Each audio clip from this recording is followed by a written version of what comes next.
성탄절은 예수님의 생일이라고 할 수 있지요. 생일이 갖는 가장 큰 의미, 그것은 찾아옴에 있는 것 같습니다. 한 가정에 아기가 태어난다고 하는 것은 이 세상 그 어디에도 존재하지 않던 한 사람이 처음으로 그 가정에 찾아온 거지요. 새로운 사람과의 만남, 새로운 찾아옴, 이것이 생일이 가져다 주는 큰 기쁨입니다. 예수님의 생일도 예수님께서 우리를 찾아온 큰 기쁨을 줍니다. 그런데 예수님의 생일을 단순히 메리 크리스마스 하면서 축하만 하기에는 그 의미가 너무 깊고 너무 큰 것 같지요. 왜냐하면 하나님께서, 거룩하신 하나님께서 우리를 살리기 위해서, 우리를 구원하기 위해서 친히 그 구원의 역사를 시작하신 출발이 성탄이기 때문에 그렇습니다.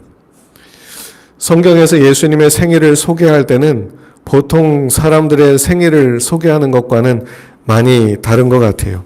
보통은 어떤 남자와 어떤 여자가 만나서 결혼을 하고 그리고 아이가 태어났다, 이렇게 말을 하면서 아이가 태어나기까지 얼마나의 진통을 겪고 그런 어려움을 겪었다, 이런 식으로 얘기를 하기 마련인데, 성경에서는 예수님의 탄생을 얘기하면서 마리아가 얼마나 진통을 했는지 그런 걸 알려주지 않지요. 오히려 예수님과 이 요셉과 마리아 간에 아직 결혼이 아직 완결되지 않았는데, 아직 정혼한 상태, 약혼한 상태일 뿐인데 아이가 생겼고 그분이 예수님이시다. 그래서 유대인의 결혼 예식상 뭔가 문제가 생겼다, 뭔가 그 방법에 맞지 않게 예수님이 잉태되었다라고 하는 점을 보여주고 있어요. 마태복음 1장을 보면 17절까지는 족보 이야기가 나온 다음에 18절에서 곧바로 예수님의 탄생 이야기를 시작하지요. 예수님의 나심은 이러하니라. 마리아가 요셉과 약혼하고 동거하기 전에 성령으로 잉태된 것이 나타났더니. 보통 우리가 사는 세상에서는 이런 일이 벌어지면 이건 큰일이에요. 이건 지금 문제가 심각한 겁니다. 그런데 예수님의 탄생을 소개하면서 이 부분부터 얘기를 해주고 있어요. 왜 그럴까? 보통 고대 이 유대인들의 결혼 전통을 보면 먼저 양가가 결혼을 하기로 합의를 하지요. 그리고 약혼 예식을 갖게 됩니다. 이렇게 약혼이 성사되면 공개적으로 약혼이 성사됐다고 선포를 하지요. 근데 우리나라에서 생각하는 그런 약혼과는 좀 의미가 달라요. 법적인 구속력이 있습니다. 그래서 약혼이 한번 맺어지면 결혼을 하기 전에 그 사이 동안 약혼을 파하려면 누구 하나가 죽든지 아니면 정말로 다른 사람과 바람이 나든지 이런 심각한 일이 아니고서는 약혼은 파기될 수가 없었지요. 그리고 약혼이 이루어지고 정혼이 될 때까지, 결혼식이 이루어질 때까지 1년의 기간이 있었는데 그 기간은 둘이 같이 살지 않았어요. 그 1년이라고 하는 기간은 여인의 순결을 입증하는 시간이었어요. 확인하는 시간이었죠. 그래서 그 기간 안에 임신이 되거나 그렇게 되면 그냥 그 즉시 약혼은 끝이 나고 결혼은 이루어지지 않았습니다. 그런데 그 사이에 예수님께서 잉태가 된 겁니다. 성경에 보면 마리아에게 잉태된 것이 나타났다라고 말을 하지요. 잉태된 것이 나타났다.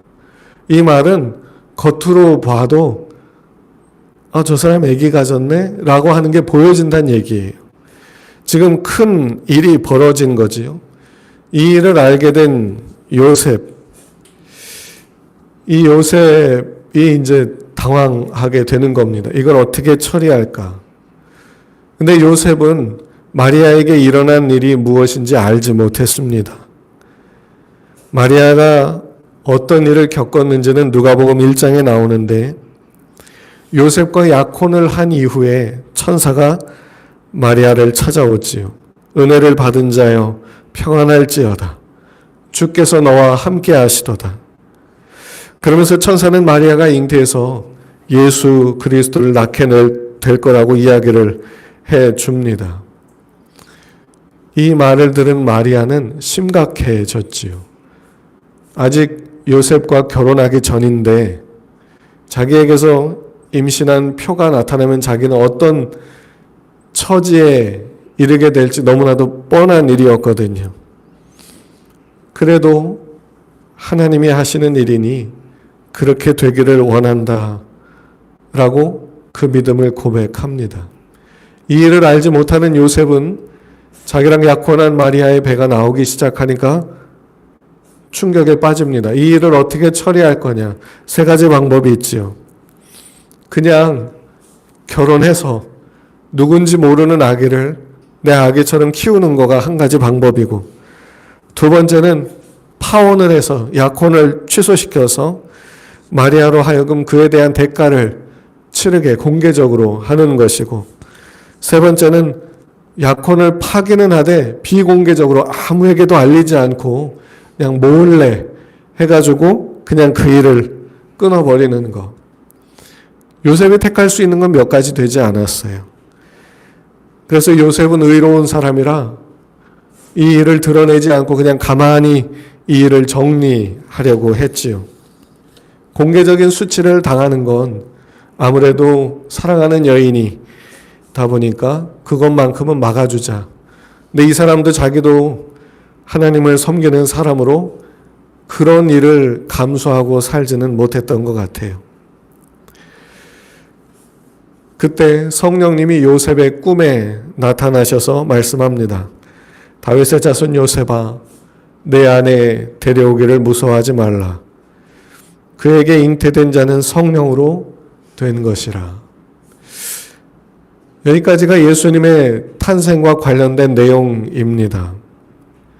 우리가 보통 보는 누군가의 출생 이야기와는 너무나도 다른 이야기지요. 왜 이렇게 설명을 해줄까? 그리고 굉장히 오해하기 쉬운 이런 내용을 왜 마태복음 1장 족보 이야기가 끝나면서 바로 우리에게 들려주는 것일까?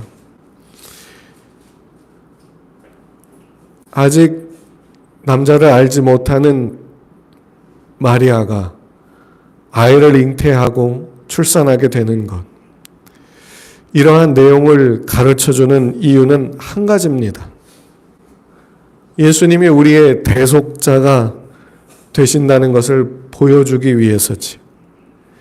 예수님이 우리의 죄를 담당하시고 죽으셨다는 것. 그래서 우리의 죄값을 치러서 우리를 죄와 저주에서 해방시키고 하나님의 자녀가 되게 해 주시려고 이러한 과정을 거치신 거지요. 하이델베르크 요리 문답이라고 하는 게 있어요. 129개의 문답으로 되어져 있는데 그 중에서 35번과 36번은 동정녀 탄생에 대해서 다루고 있습니다. 35번을 보면 질문이 이래요. 그분은 성령으로 잉태되사 동정녀 마리아에게서 나셨으며 라는 것은 무엇을 의미합니까? 이에 대한 대답은 이렇게 되어 있어요. 하나님의 영원한 아들은 참되고 영원한 하나님이시며 여전히 참되고 영원한 하나님으로서 성령의 사역으로 동정녀 마리아의 살과 피로부터 참된 인성을 취하셨습니다. 그리하여 또한 다윗의 참된 자손이 되시고 모든 일에서 그의 형제들과 같이 되셨으나 죄는 없으십니다. 좀 어렵게 쓰여져 있을 수 있는데요. 예수님이 우리의 대속자가 되시는 이유는 이렇습니다. 대속이라고 하는 것은 누군가의 죄를 대신 담당한다는 거지요. 그런데 이러려면 죄를 대신 담당하는 사람에게 죄가 없어야 돼요.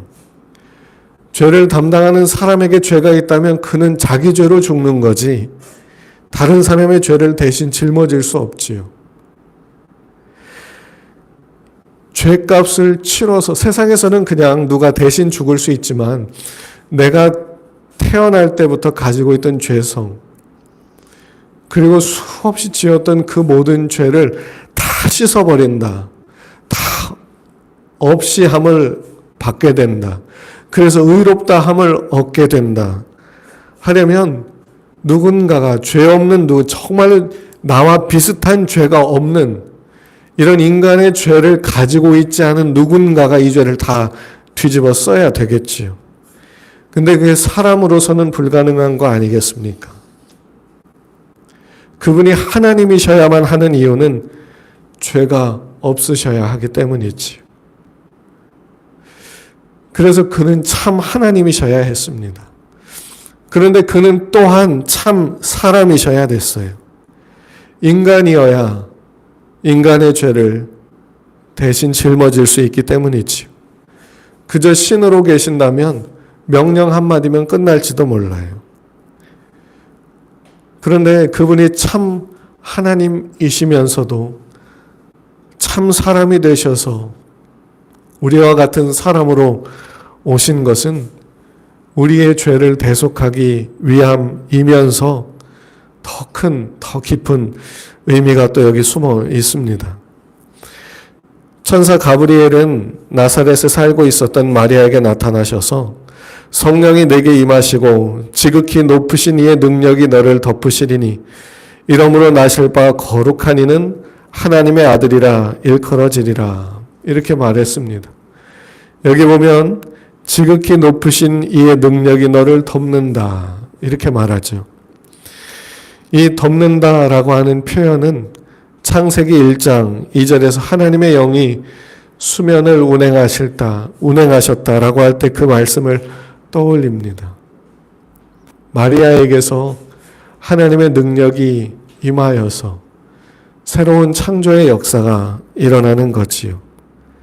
성령의 능력으로 그 아버지 요셉을 통해서가 아니라 성령을 통해서 그 몸에 태어나심으로 아담으로부터 오는 죄의 연대성을 끊으셨고 마리아에게 잉태됨으로 참 사람의 살과 피를 취하신 거지요. 예수님의 동정녀 탄생은 우리의 죄를 다 짊어지시기 위해서 하나님이 택하신 방법이었습니다. 하나님이신데도 피조물과 같은 유한하고 한계가 있고 참 그 감당하기 힘든 이 죄의 무게를 짊어지기 위해서 이러한 모습을, 이러한 방법을 택하신 거지요. 그리고는 사람도 감당하기 힘든 십자가의 고난을 감당하시고 거기서 죽으셨습니다. 이 일을 위해서 예수님이 오신 거지요. 예수님이 태어나신 이유는 죽으러 오신 겁니다. 우리를 위해서 죽으려고 오셨지요. 마리아는 그럼 죄가 없는 여인일까? 가톨릭에서는 마리아는 태어날 때부터 순결했다고까지 설명을 해요. 죄 없는 사람이었다라고까지 말을 하지요. 왜냐하면 그래야 예수님이 죄가 없다라고 하는 말이 성립이 되니까. 그런데 이건 말이 안 되는 거죠. 성경 어디에도 그런 내용은 없습니다. 가톨릭에서는 마리아가 죄 없이 잉태했을 뿐만이 아니라 영원한 동정녀로 살다가 육체로 승천했다고까지 말합니다. 하지만 그렇진 않아요. 마리아도 죄인일 뿐이었지요. 그녀가 동정녀라고 하는 것은 선택받아 그 일을 하도록 불림을 받았다는 것이지 죄가 없다는 걸 의미하진 않습니다. 마리아에게 죄가 없어서가 아니라 성령의 거룩해 하시는 능력이 마리아를 덮으심으로 그렇게 해서 하나님의 역사가 일어나게 되었던 거지요. 마리아도 구원받아야 했던 여인으로서 하나님께 쓰임 받게 된 겁니다.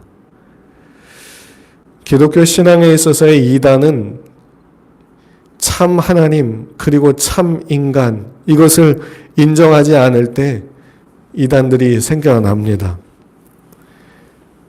잘 보면요. 요즘에는 뭐 이런저런 종교들 이런저런 이야기들이 참 많이 나오고 TV에서조차도 여러 가지 말들이 나오고 하는데 참된 기독교 신앙을 부정하기 위해서 첫 번째 예수님은 참 하나님 신이 아니다라는 점을 깔고 가는 부분들이 있습니다. 두 번째는 예수님은 참 인간 사람이 아니다라고 하는 걸 전제로 하는 이야기들이 있어요. 이슬람에서는 예수님을 인정해요. 신천지에서도 예수님을 인정합니다. 그 사람이 있었다는 걸 인정을 해요. 그런데 그가 하나님이다? 그 부분은 인정하지 않아요.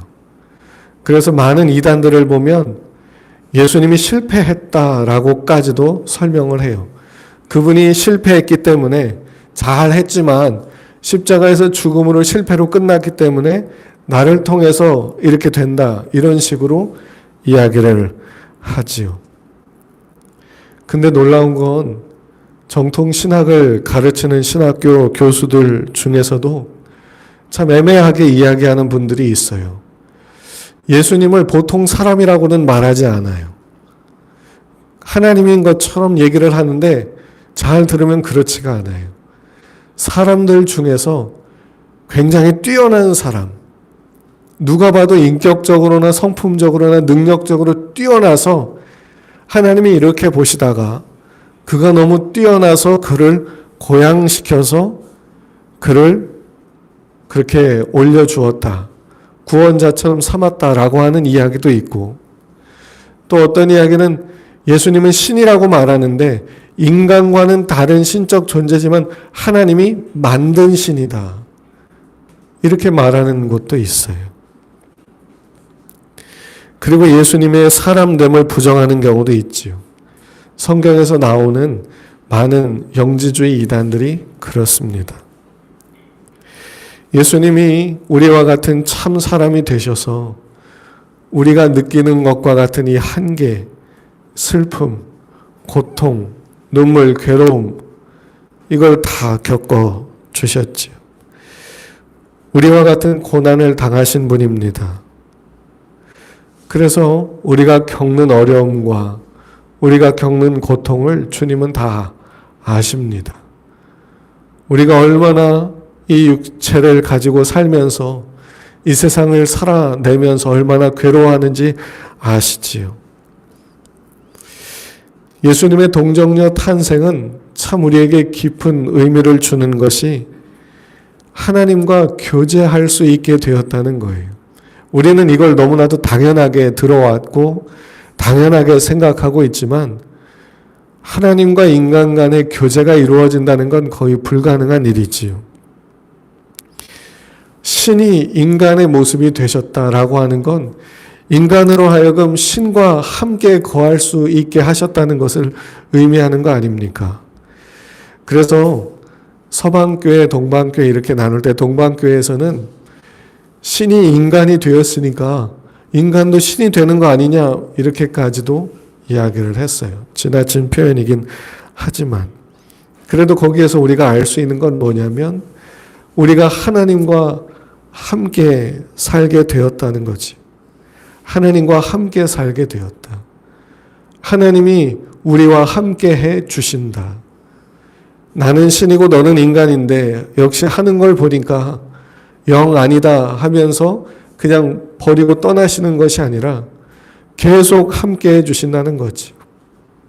아시면서도 어떤지 너무나도 분명하게 그 속까지도 다 들여다 보시면서도 함께 해 주신다는 거지. 이게 참 놀라운 은혜입니다. 갈라디아서 4장 4절부터 5절에서는 이렇게 말씀해요. 때가 참에 하나님이 그 아들을 보내사 여자에게서 나게 하시고 율법 아래에 나게 하신 것은 율법 아래에 있는 자들을 속량하시고 우리로 아들의 명분을 얻게 하려 하심이라. 예수님께서 우리와 같은 육체를 입고 태어나신 이유, 우리의 죄를 짊어지기 위해서, 그래서 우리를 대신하여 십자가에서 죽기 위해서, 그리고 거기서 끝나는 것이 아니라 우리로 하나님의 자녀된 명분을 얻게 하기 위해서 그렇게 하셨다는 거지.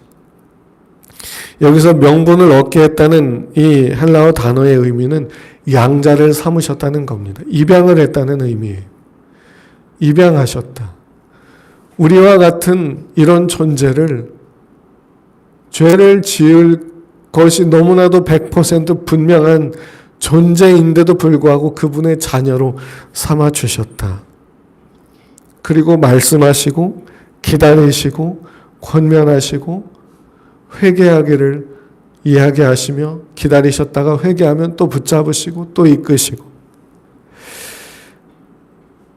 우리가 겪는 고통을 그대로 다 겪어주시면서 그 아픔을 다 아시기 때문에 이러한 은혜를 베풀어 주시는 거지요.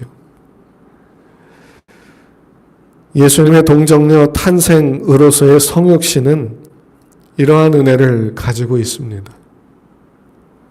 하나님은 우리와 함께 해주고 계십니다. 그리고 우리를 자녀로 삼으시고 그것을 파양하지 않으시지요. 그리고 계속해서 권면하시고 계속해서 말씀하시고 이끌어 주십니다. 우리를 억지로 하지 않으세요. 하나님의 자녀된 우리를 자녀답게 살게 만들기 위해서 갑자기 꿈속에 나타나서 막 어떤 굉장한 기적을 보여주고 막 억지로 바꾸지 않으세요. 무슨 차 타고 가면서 사고가 막 나는데 나만 살아남고 막 이런 기적을 통해서 어떻게 막 그렇게 해서 돌이키게 하지 않으세요. 인격적으로 자녀답게 대해 주시지요. 그게 놀라운 은혜이고 축복 아닙니까? 자녀답게 대해 주세요. 인격적으로 말씀하시고 인격적으로 권면하시고 기다리세요. 그리고 권면을 듣고 나올 때 언제 나쁜 짓을 했냐는 식으로 콱 끌어안고 그렇게 또 이끌어가 주시지요. 이렇게 하기 위해서, 하나님께서 이것을 친히 우리에게 하기 위해서 예수님을 이 땅에 보내주신 거지요. 그래서 이러한 성탄의 의미, 동정녀 탄생의 의미를 아는 사람이라면 성탄절을 맞이할 때 그냥 세상 사람들이 기뻐하는 것처럼만 기뻐할 수는 없을 거예요. 왜냐하면 그 의미를 아니까. 같이 기뻐하고 같이 즐거워할지라도 그 안에 기쁨과 즐거움과 감사의 깊이와 내용이 더 풍성하겠지요. 교회력에 따를 때 성탄절이라고 하는 것은 그렇게 큰 의미보다도 다시 오실 예수님을 기다리는 의미가 더 컸습니다. 초대 기독교인들은 예수님에 대한 복음을 들을 때 그분이 십자가에서 죽었다는 복음을 들었어요. 나를 위한 것이라는 이야기를 들었어요. 그분이 다시 오신다는 이야기를 들었어요. 다시 오실 예수님을 기다렸던 사람들에게 예수님의 출생, 탄생은 감사한 일이었어요. 이 모든 은혜를 우리에게 주기 위한 시작이었기 때문에. 여러분, 우리는 다시 오실 예수님을 더 기다릴 수 있어야 됩니다. 성탄을 맞이하면서 우리가 가져야 할 소망과 기대는 예수님이 인간이 되셨듯 우리가 예수님과 동행하며 연합한 자가 되었기 때문에 하나님과 함께 살아갈 날이 곧 오는 걸 기다리는 데 있습니다. 그래서 우리는 성탄을 준비하면서 다시 오실 예수님을 기다리는 거지요. 우리는 예수님을 인해서 육신을 입고 이 땅에 발을 디디고 살면서도 하나님의 자녀로서 살아가는 사람들입니다. 세상은 우리로 하여금 이런 것들을 알지 못하게 하고 세상 사람들처럼 세상의 순리와 방법대로만 살아가도록 우리를 미혹하고 유혹하고 넘어뜨리려 하지만 성경을 통해서 우리가 어떠한 사람인지를 알고 하나님의 자녀된 자로서 살아가기를 힘쓰셔야 됩니다. 우리가 살아가는 이 삶이 얼마나 영광스럽고 감사하고 놀라운 것인지를 살아가면서 더 많이 깨닫고 더 깊이 깨닫고 경험하게 되시기를 축복합니다. 비록 오늘을 살아가야 되는 오늘의 삶이 우리에게는 말도 안 되는 고난이고 고통이고 괴로움일 수 있지만, 그래서 세상 사람들이 사는 것과 똑같은 고통과 고난 속에 몸부림치는, 그래서 별반 다를 바가 하나도 없어 보이는, 예수님을 믿는데도 아무런 보상과 대가가 없다고 여겨지는 그런 삶을 살고 있다고 할지라도 우리는 그렇지 않지요. 하나님의 구원을 받은 자이고 하나님의 사랑을 받는 자이며 하나님의 인도하심 속에 있는 사람들입니다. 우리는 이것을 전해주는 사람들이에요. 전도라고 하는 건 이런 걸 전해주는 거 아니겠습니까? 하나님의 이러한 은혜와 축복을 알고 주님과 교제하게 된 이 은혜를 더 많이 누릴 수 있기를 축복합니다. 예수님의 생일, 이 성탄절, 내일이 성탄절인데 성탄절을 맞아서 하나님의 자녀로서 하나님이 우리를 붙들어 주고 계시고 우리의 예배를, 우리의 찬양을, 우리의 기도를, 우리가 믿음으로 살아가려고 애쓰는 그 모든 것을 기뻐하시고 영광스럽게 여기시며, 그리고 주님을 사모하며 살도록 우리를 이끌어 주시고, 그리고 우리를 다시 데리러 오실 그 주님, 그 주님을 믿는 믿음을 가지고 매일매일을 살아가는 성도들이 되시기를 축복합니다.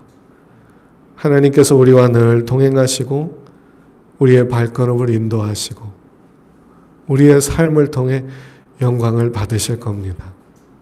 이 은혜를 알고 믿음으로 살아내기를, 성탄절을 맞이해서 그분의 은혜를 더 깊이 생각하며 이 믿음을 가져보시기를 주님의 이름으로 축복합니다.